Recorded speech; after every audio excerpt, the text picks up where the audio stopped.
Hello and welcome to our channel Priyanka Pawan. और आज हम आप लोगों के सामने लेके आए हैं जीवित पुत्रिका व्रत के बारे में, एक इसकी व्रत कथा के बारे में। बहुत ही रोमांचक कथा है, इसको अंत तक देखिएगा, इस वीडियो को लास्ट तक देखिएगा और आपको बहुत ही अच्छा लगने वाला है।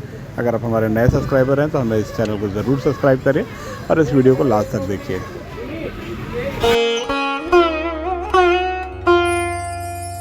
नमस्कार दोस्तों, आज के हमारे इस वीडियो में हम आपके लिए जितिया व्रत की कथा लेकर आए हैं।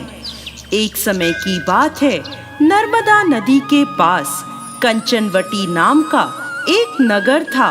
नदी के पश्चिम दिशा में मरुभूमि थी जिसे बालूहटा कहा जाता था।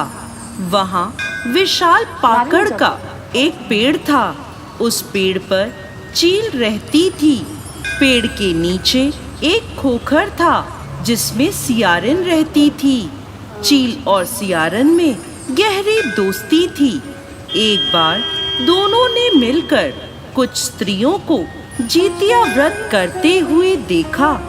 तब उन्होंने यह व्रत करने का संकल्प लिया। फिर दोनों ने भगवान ज्योतवाहन की पूजा करने के लिए निर्जला व्रत रखा। व्रत के दिन उस नगर में एक बड़े व्यापारी की मृत्यु हो गई और व्यापारी का दाह संस्कार उसी मरुस्थल पर किया गया। दिन बीतने के बाद जब रात हुई तब वहाँ मौसम खराब हो गया। बिजली कड़कने लगी और बादल गरजने लगे। वहाँ पर बड़ा तूफान आ गया। अब सियारिन को भूख लगने लगी।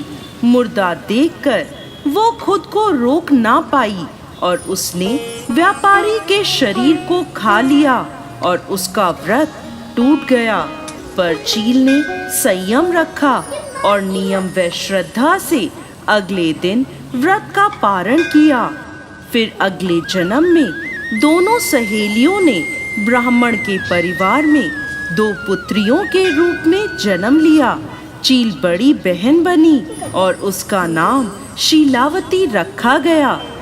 शीलावती की शादी बुद्धिसेन के साथ हुई। सियारिन छोटी बहन के रूप में जन्मी और उसका नाम कपूरावती रखा गया। उसकी शादी नगर के राजा मलाईकेतु से हुई। अब कपूरावती कंचनवटी नगर की रानी बन गई। भगवान ज्योतवाहन के आशीर्वाद से शीलावती के 7 पुत्र हुए, पर कपूरावती के सभी बच्चे जन्म लेते ही मर जाते थे। कुछ समय बाद शीलावती के 7 पुत्र बड़े हो गए। वह सभी राजा के दरबार में काम करने लगे। कपूरावती के मन में उन्हें देखकर ईर्ष्या की भावना आ गई और उसने राजा से कहकर शीलावती के सभी पुत्रों के सर कटवा दिए और उन्हें 7 नए बर्तन मंगवाकर उनमें रख दिया और लाल कपड़े से ढककर शीलावती के पास भिजवा दिया।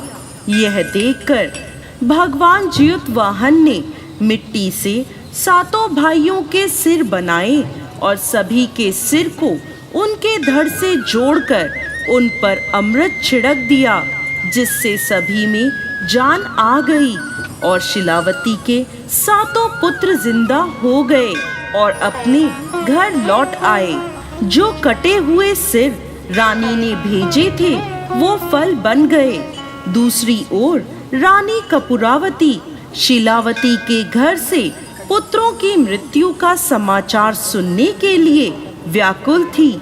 जब बहुत देर तक कोई समाचार नहीं आया तो कपूरावती स्वयं ही बड़ी बहन के घर चली गई। वहां सबको जिंदा और खुश देखकर वो बेहोश हो गई।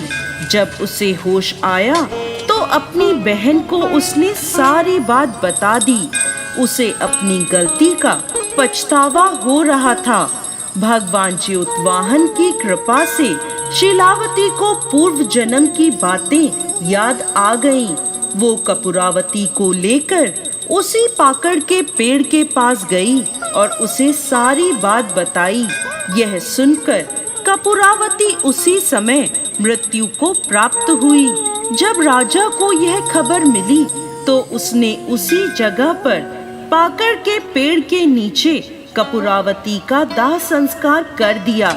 हे भगवान ज्योतवाहन, जैसे आपने शिलावती के 7 पुत्रों की रक्षा करी, वैसे ही इस कहानी को कहते, सुनते और हुंकार भरते सब पर कृपा करना।